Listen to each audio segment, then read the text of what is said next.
그래서 험, 때, 오염의 단계가 있고 그 다음에 이제 죄의 단계가 있고 그 다음에 죄의식인데 그 이 죄의 단계에서는 그 죄가 발생하는 것이 하나님 앞이거든요. 하나님 앞에서 하나님으로부터 받은 계명을 내가 어겼다가 하나님 앞이었단 말이에요. 하나님 앞.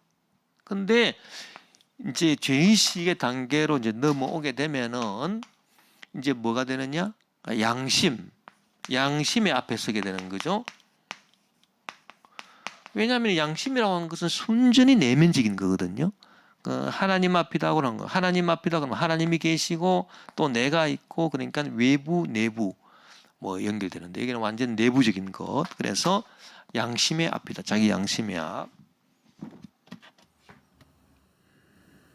그래서 죄의식은 내면화된 것으로 험의 차원에서 벌이 복수하는 보복적인 것에서 교육적인 것으로.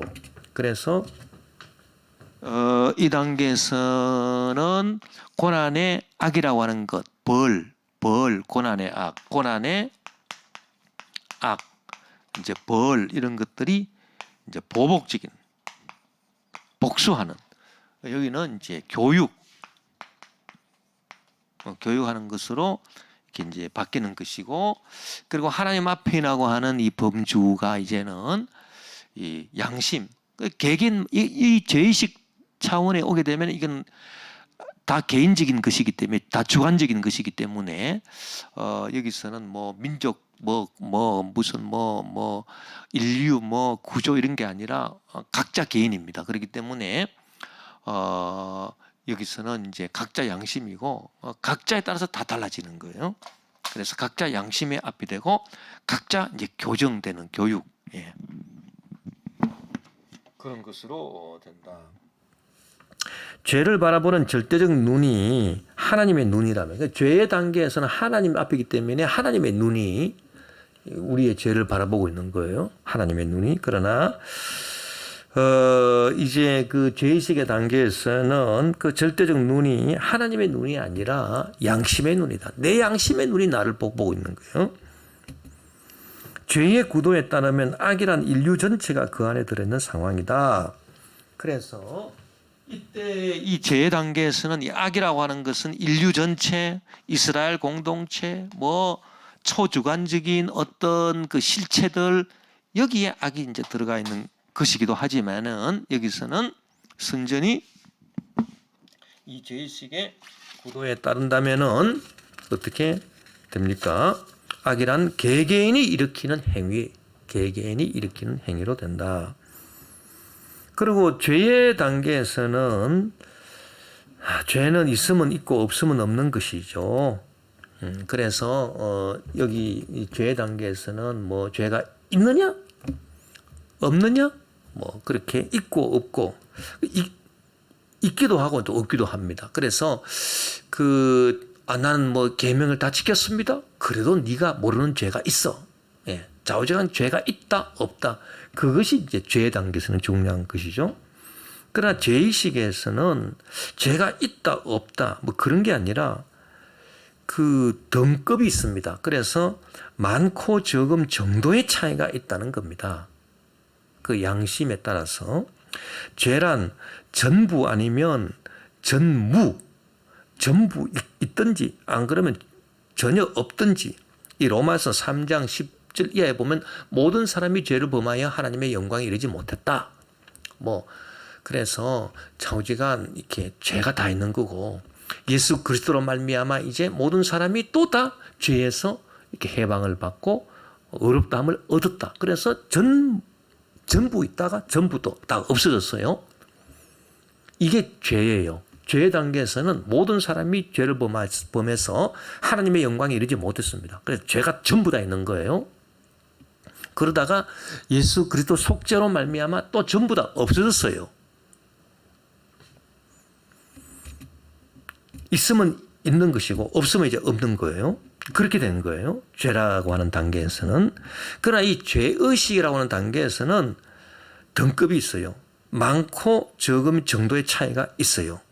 예, 그래서 왜냐 각자가 이제 다 달라지는 거예요. 어떤 사람은 양심이 예민하게 살아있어서 조그마한 이 죄를 짓고도 그야말로 참 밤잠을 못 자고 회개하는 사람이 있는가 하면 어떤 사람은 살인죄를 짓고도 두 발을 뻗고 잠을 잘 잔단 말이에요. 이 양심이 화인 맞은 거죠.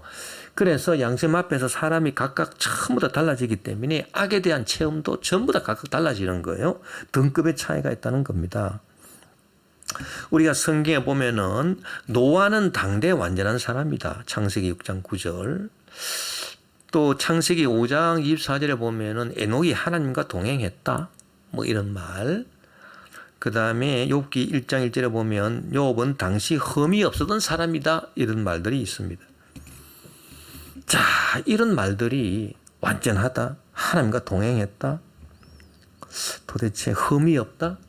이런 말들은 어느 차원에서 나온 얘기들일까? 이것은 죄의식의 단계에서 나온 것이다 이렇게 봅니다.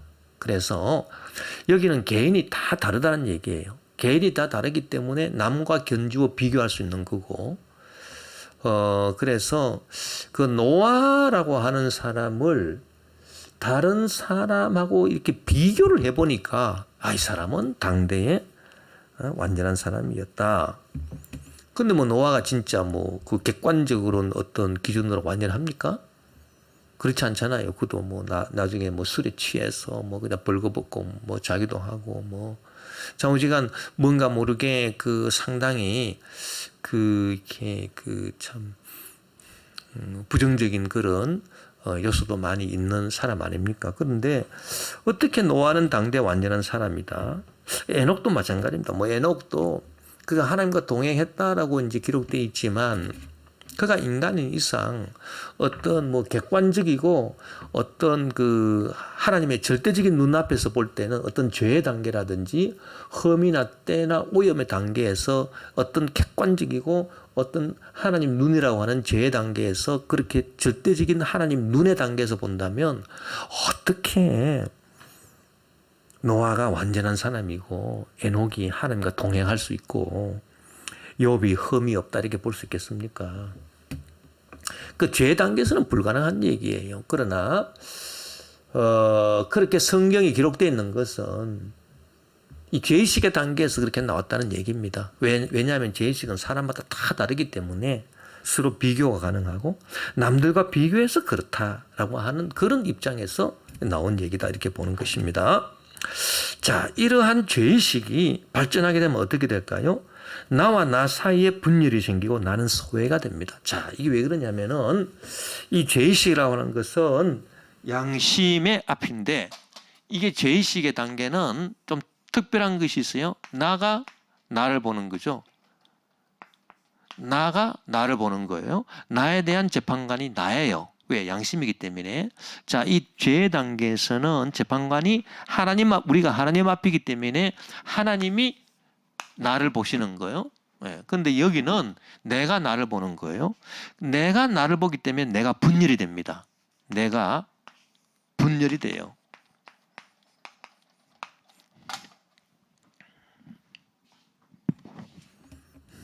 그래서 내가 나 자신의 심판자가 되면서 나와 나 사이에 분열이 생기고 자기 소외가 생겨나게 된다.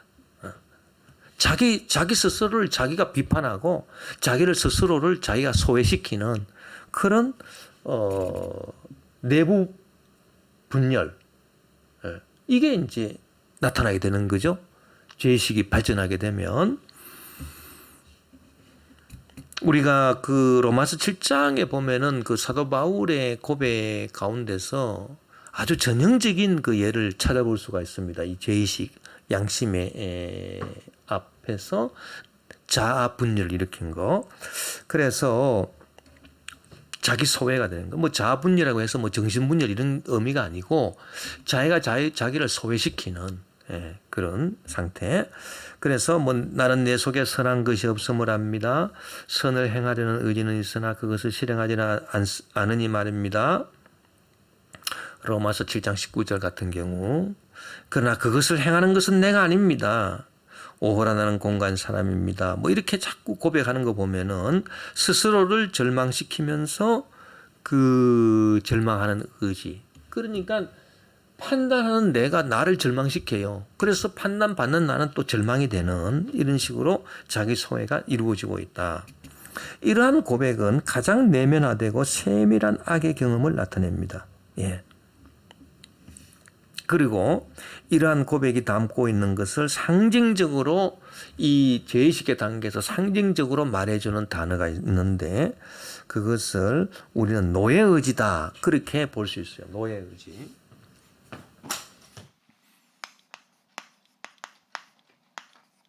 이 노예의지라고 하는 것은 노예 플러스 자유의지를 말해요.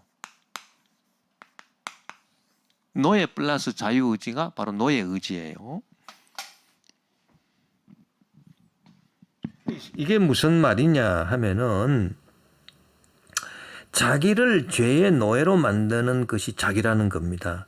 자기 스스로의 자유의지 행위라는 겁니다. 그러니까 이 로마서 7장에서 바울이 고백한 것을 보면은 누가 자기를 죄의 노예로 만들었나? 자기 자신이에요.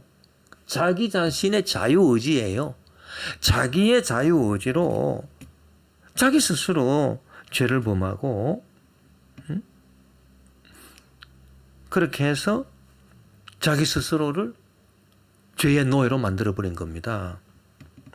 플라톤이 파이돈이라고 하는 책에서 자기를 묶고 있는 쇠사슬을 가장 세게 조이는 자가 누구냐? 바로 자기다.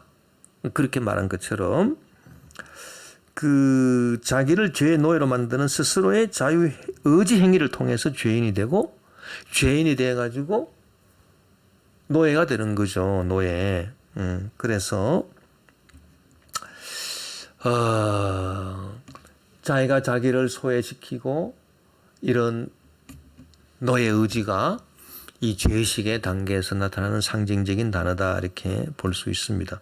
그 노예 의지라고 하는 것도 노예 이것도 문자적 1차 의미는 그 노예죠. 그러나 2차적으로 이제 상징하는 바는 죄에 그냥 시달리고 죄가 시키는 대로 할 수밖에 없는 그런 그 영적인 의미로 상징으로 쓰여지고 있는데 이러한 노예 의지가 이 죄의식의 단계 고백에서 잘 나타나고 있다. 그런데 아까 우리가 이제 현상학에서 이제 얘기했듯이 이 죄의식의 단계도 이렇게 앞에 두 단계와 다 연결이 되는 거다. 현상학적으로 그렇게 얘기를 했잖아요. 그래서 죄의 단계에서 그 상징이 바로 이 죄의식의 단계로 또 넘어와요. 그게 뭐냐면 포로됨의 상징입니다. 우리가 아까 전에 공부했듯이 죄 단계에서 살펴본 상징 가운데 포로, 그 구약성에 나오는 뭐 이방인의 포로가 됐다든지 그런 포로됨의 상징이 나오는데 이것이 죄의식의 단계에서도 나올 수 있습니다. 그래서 자기 스스로를 이렇게 그냥 죄의 포로로 만든다. 나는 이제 죄의 포로가 되었다. 그것이 죄의식의 단계에서도 나오고 있다. 또 뿐만 아니라 제일 먼저 말한 이 흠의 상징, 흠과 때와 오염의 상징이 또 죄의식의 단계에서도 나오고 있는 것을 볼 수가 있다는 것입니다. 이건 뭔가 그 노예 의지를 구성하는 첫 번째 축이 무엇인가 외부적인 것이다. 무엇인가 외부적으로 실제하는 것이다 라고 하는 것인데요. 그 흠과 때와 오염의 상징에서 죄의식의 상징이 또 죄의식의 단계에서 흠과 때와 오염의 단계에서의 상징이 발견된다라고 하는 것은 이 노예 의지를 구성하는 첫 번째 축이 무엇인가 외부적으로 있는 것이다. 실제하는 것이다. 라고 하는 것을 우리에게 말해주고 있는데, 이것을 볼 때 악이라고 하는 것은 단순히 무언가 없는 것. 어거스틴은 악을 선의 부족, 선이 없는 것. 없는 것으로 이제 규정을 했거든요. 선의 결핍이다, 존재의 결핍이다. 이렇게 어거스틴은 악을 이제 정의했지만 악이라고 하는 것은 없는 게 아니라는 겁니다. 우리가 해석을 통해서 보면 흠 때 오염 같이 외부적이고 실제적인 그 요소가 다 들어가 있다는 거예요. 죄의식에도 그게 들어와 있다는 거예요. 그게 어떻게 죄의식에도 들어와 있느냐라고 한다면은 이것이 씻어버려야 할, 제거해야 될 그 무엇으로 이 죄의식 가운데도 들어와 있다는 겁니다. 예.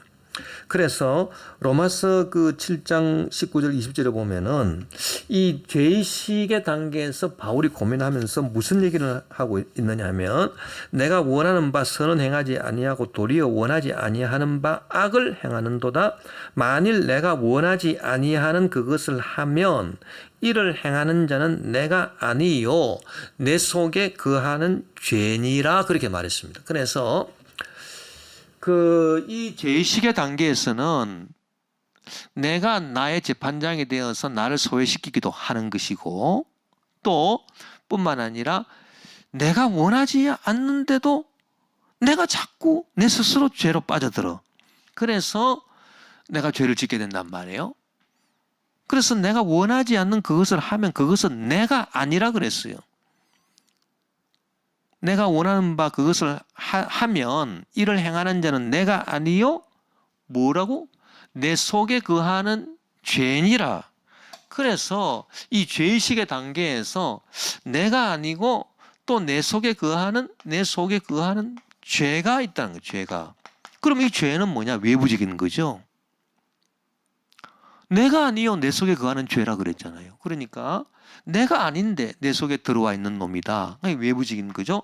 이 외부적인 것은 어디에서 왔느냐? 바로 이 흠때 오염의 상징에서 볼 수 있는 것이 여기로 들어왔다는 겁니다.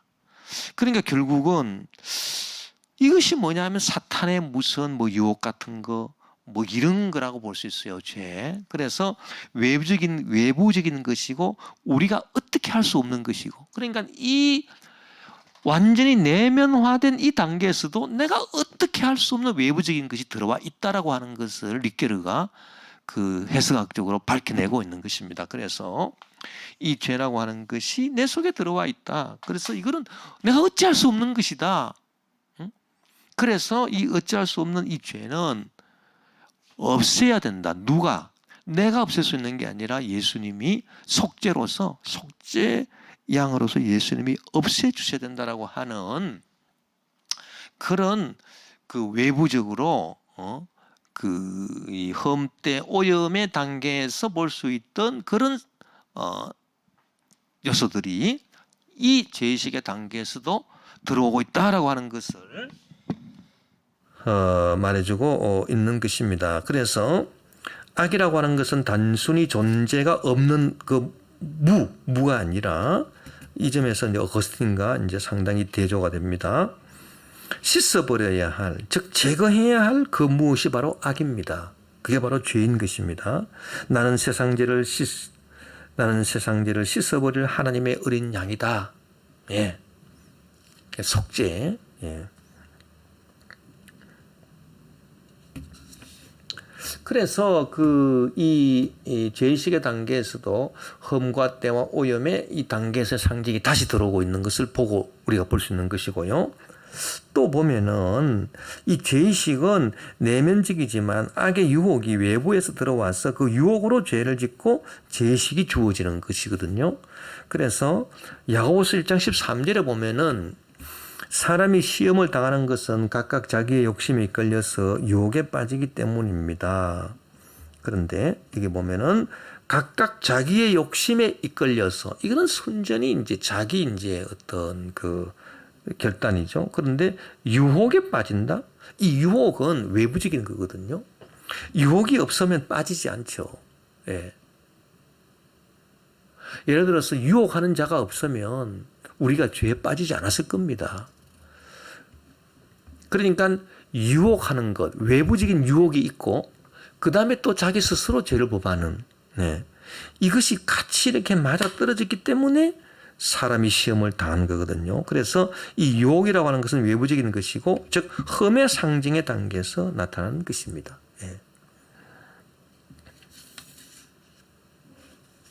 우리가 이러한 입장에서 이제 볼 때에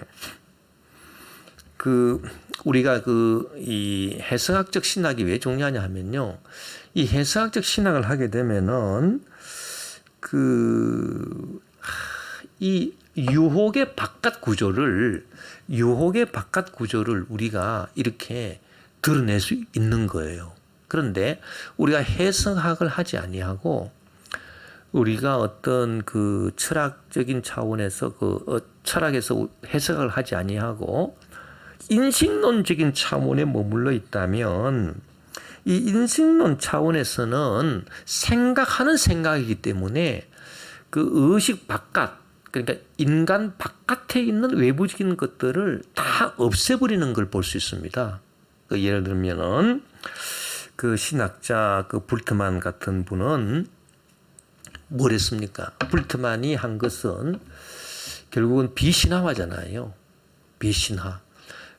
성경에 나타나 있는 어떤 기적이나 그런 얘기들이 현대인에게 이해가 안 된다. 그래서 비신화화를 했지 않습니까? 이게 비신화화를 했다라고 하는 이것은 단순하게 어떤 신학자의 작품이 아닙니다. 이것은. 왜 신학자의 작품이 아니냐면요. 신학자는 항상 자기가 알든 모르든 간에 자기가 어떤 철학적인 사상에 기초하고 있는가에 영향을 받을 수밖에 없어요. 그래서 이 불트만이 결국은 영향을 받은 철학 체계는 아까 우리가 얘기했던 인식론이라고 볼 수 있습니다. 그래서 데카르트적인 순수 의식이나 칸트의 이제 비판 의식 같은 거. 그래서 생각하는 생각, 생각하는 생각으로서 모든 것을 다 논리적으로 판단하는 이 과학적이고 수학적이고 논리적인 인식론적인 생각이죠. 이 데카르트의 순수 의식이나 칸트의 비판 의식은 생각하는 생각입니다. 그렇기 때문에 수학적이고 논리적이고 과학적인 생각이에요. 우리가 배웠듯이. 자, 이런 수학적이고 논리적이고 과학적인 생각하는 생각에서 무엇이 비판됩니까? 신화 같은 게 비판이 되고, 이거는 그냥 옛날 얘기야. 실제로 일어난 일이 아니야. 이런 식으로 다 비판되는 거고, 비신화와 이런 것들이 이제 이루어지면서, 그래서 무엇을 다 없애버립니까? 이 험의 상징에서 보여지는 게 예를 들어서 무슨 금기라든지 우리가 아까 공부했듯이 금기라든지 무슨 주술적인 거라든지 금기를 어긴 데 대한 보복이라든지 그런 요소들 아닙니까? 그런 요소들이 가지고 있는 풍부한 그러한 신학적인 요소가 있는데 그런 것들을 다 없애버린 거죠. 이 비신화화 작업이. 자, 그래서 해석이 이제 해석이 중요한 것은 이 의식이 있고 이 바깥에 의식 밖에서 의식에 영향을 미치는 이 존재나 구조가 있는데 이 존재나 구조가 어떻게 의식에 영향을 미치는가를 이것도 살펴보겠다는 거잖아요. 해석학은. 그렇기 때문에 이 구조나 존재, 의식 밖에서 구조나 존재가 의식에 영향 미치는 것을 그대로 다 드러내는데 이 의식에 영향을 가장 많이 외부에서 미치는 것이 이 악의 상징학에서 보면은 결국은 이 험과 때와 오염 상징 단계라고 볼 수 있잖아요. 왜냐하면은 이거는 완전 외부적인 것. 그리고 이것은 죄는 외부 플러스 내부. 인간 바깥, 인간 내면. 그리고 이거는 완전히 인간 내면, 죄의식은. 이렇게 봤잖아요. 이는 완전 인간 외부적인 것이다. 그래서 사탄이 뱀의 형상을 하고 들어왔다. 사탄이 뱀의 형상을 하고 들어왔다. 그러니까 인간 의식으로서는 어찌 없앨 수 없는 그런 외부적인 것이고 실제적인 것이다. 그랬습니다. 그 외부적인 것이고 실제적인 것들이 여기에 가득하거든요. 그런데 생각하는 생각으로만 하는 인식론적인 그런 경향에서는 불트만이나 이런 그 신학자들이 비신화화를 통해서 이 구조나 존재를 다 없애버리는 거죠. 그래서 무슨 그 뱀의 형상을 갖고 사탄이 들어온 거라든지, 안 그러면은 이 단계에서 이 외부 구조나 존재에서 뭐 얘기된 이 흠과 때와 오염의 상징에서 얘기됐던 뭐 금기라든지 뭐 복수라든지 이런 얘기들은 다 뭐 미신적인 얘기 아니야. 이 주술적인 것들이잖아. 주술적이고 미신적인 것들인데 무슨 필요가 있어? 그래서 다 없애버리는 게 의식 안에서 데카르트적인 순수의식과 칸트의 비판의식이 행하는 일이거든요. 그 결과로 금기, 뭐 복수, 뭐 주술적인 거 다 뭐 없애버렸습니다. 뭐 그 부정 탔다 뭐 이렇게 생각하는 그런 것들 다 없애버렸습니다. 비신화화로.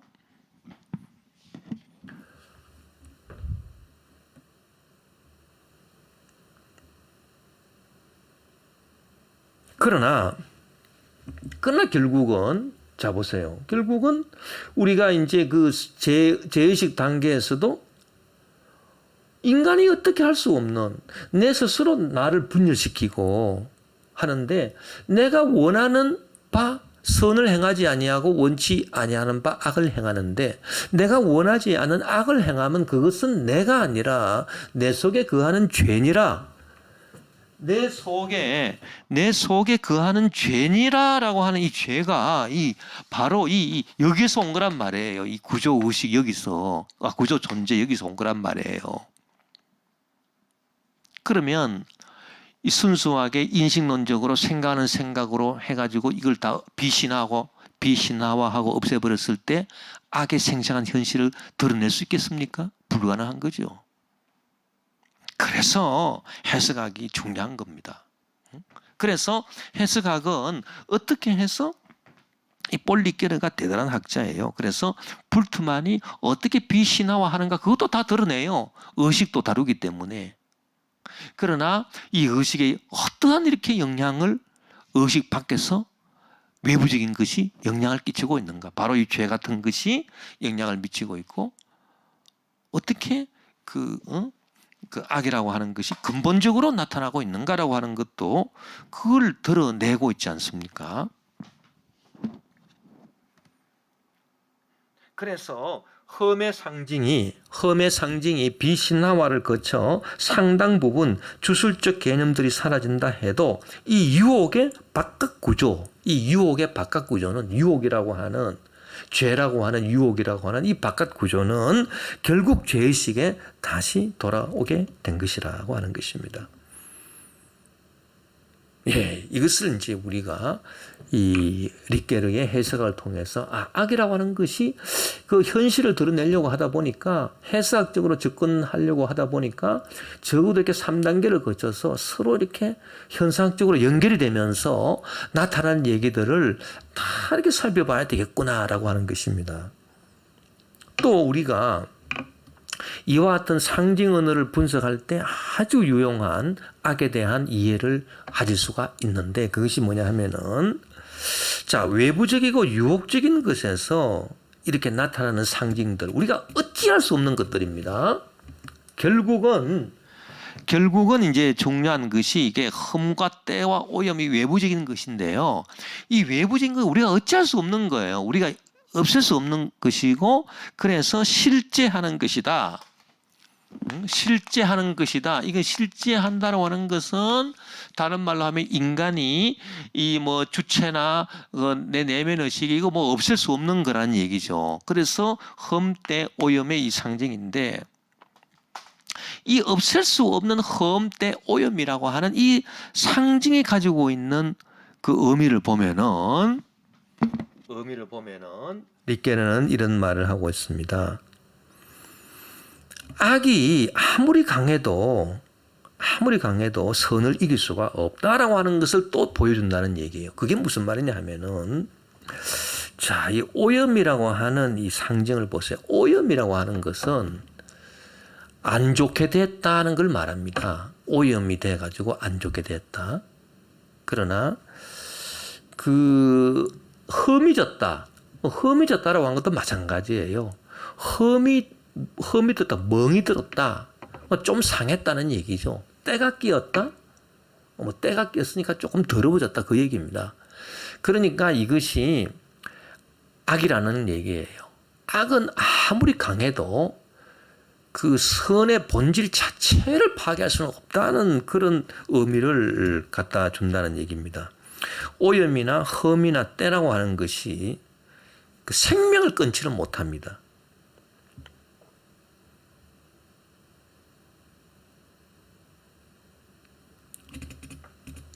그래서 우리를 더럽게 하고 우리를 그 조금 흠지게 하지만은 우리를 완전히 망가뜨릴 수는 없다. 우리를 완전히 멸망시킬 수는 없는 것이 악이다는 얘기예요. 그래서 이 해석학적으로 우리가 악의 현실을 드러내 보면은 악의 현실성이라고 하는 것은 우리 인간이 어떻게 할 수 없어요. 내가 아무리 날고 기고 돌을 닦고 해도 내 속에 거하는 죄를 내가 어찌할 수 없는 거예요. 이거는 외부에서 예수님이 해결해 주셔야 될 문제예요. 에덴 나군에 그 마귀가 들어온 것은 우리가 막을 수 없어요. 마귀가 나한테 유혹 끈 거를 내가 막을 수는 있지만은 일단 에덴 나군에 들어온 것 자체는 우리가 어찌할 수 없는 거예요. 그 흠과 때와 오염이라고 하는 외부적인 이 실제하는 건 우리가 어찌할 수 없어요. 그러나 이 어찌할 수 없는 이것들이 강력한 건 아니라는 거예요. 우리 선함의 존재 자체를 파괴할 만큼, 우리의 존재의 본질을 파괴할 만큼 강력한 것은 될 수 없다는 얘기예요. 왜? 흠이기 때문에. 흠이 좀 들었다고 해서 사과를 전혀 못 먹습니까? 때가 좀 끼었다고 해서 완전히 그냥 사람이 망가진 겁니까? 그건 아니잖아요.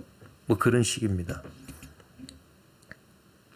오염이란 또 상징은 악은 인간을 퇴색시키는 것이지 완전히 말살시키는 것은 되지 못한다라고 하는 것을 알려주고 있습니다. 예. 그래서 이 죄의식 단계에서 그 노예 의지라고 하는 자기가 자기를 쪼이고 자기가 자기 스스로 죄를 짓고 스스로 죄의 종이 되게 하는 이러한 차원에서 이 노예 의지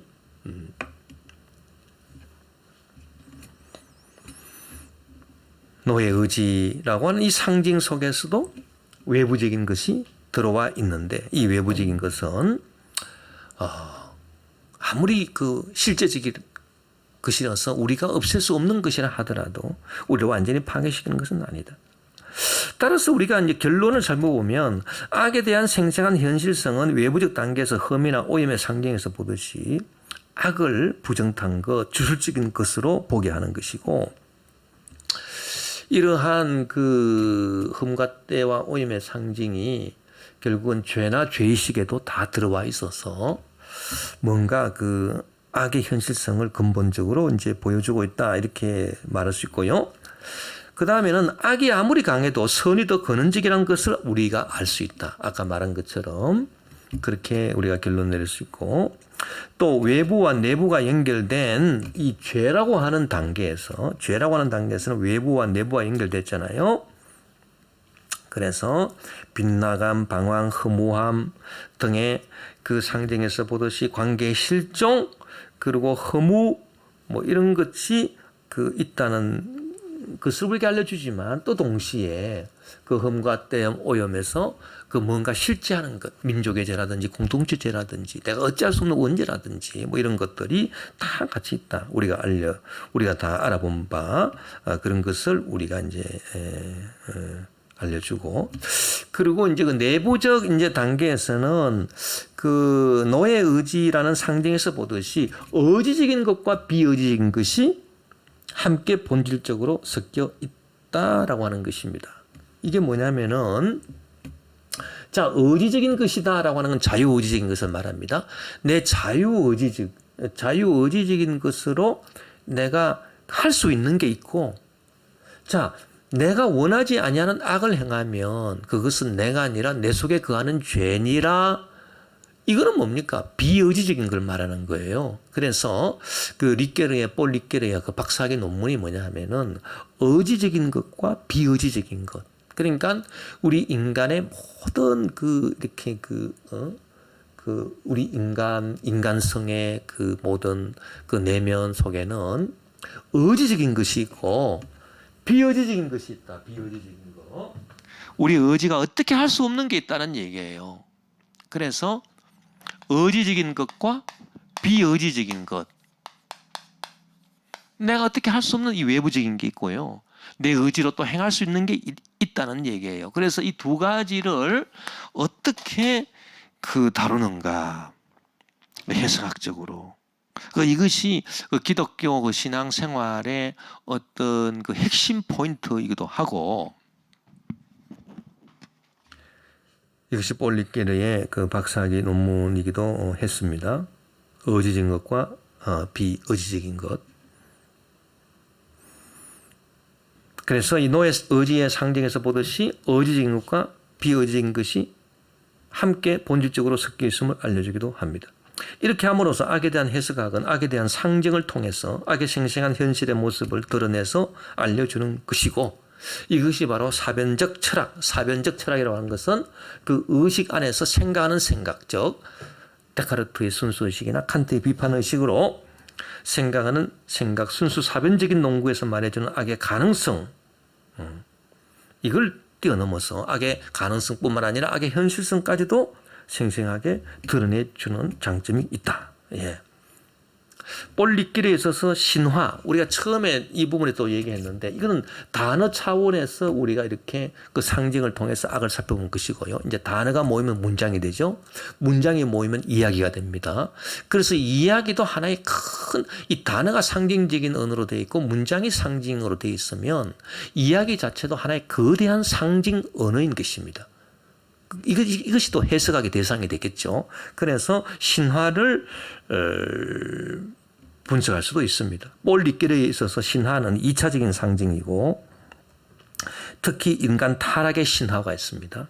인간 타락의 신화는 오염의 상징이 가져준 의미, 즉 악이란 선의 대체물이 아니고 다만 인간 안에 있는 순결과 빛과 아름다움이 퇴색되고 희미해지고 추해진 것임을 분명히 알게 돼요. 그래서 그 악의 상징학의 그 책을 이렇게 읽어보면은 그 후반부에는 그 신화에 대해서 많이 다루고 있는데, 이 신화들을 이제 읽어보면서 뭘 깨닫게 되냐 하면은 결국 우리가 내린 결론, 험이나 때나 오염이나 이러한 것이 선을 완전히 망가뜨리지는 못한다. 악이라고 하는 것이 완전히 선을 망가뜨리지는 못한다. 그래서 악이란 선의 대체물이 아니다.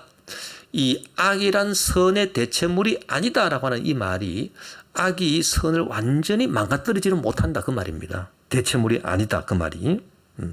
만약에 악이란 선의 대체물이 된다 그러면 악은 선을 몰아내고 자기가 왕좌를 차지하겠다 그 얘기인데, 그렇게는 될 수 없다라고 하는 것을 이 타락의 신화도 보면은, 인간 타락의 신화를 보면은 그걸 알 수 있다는 얘기예요.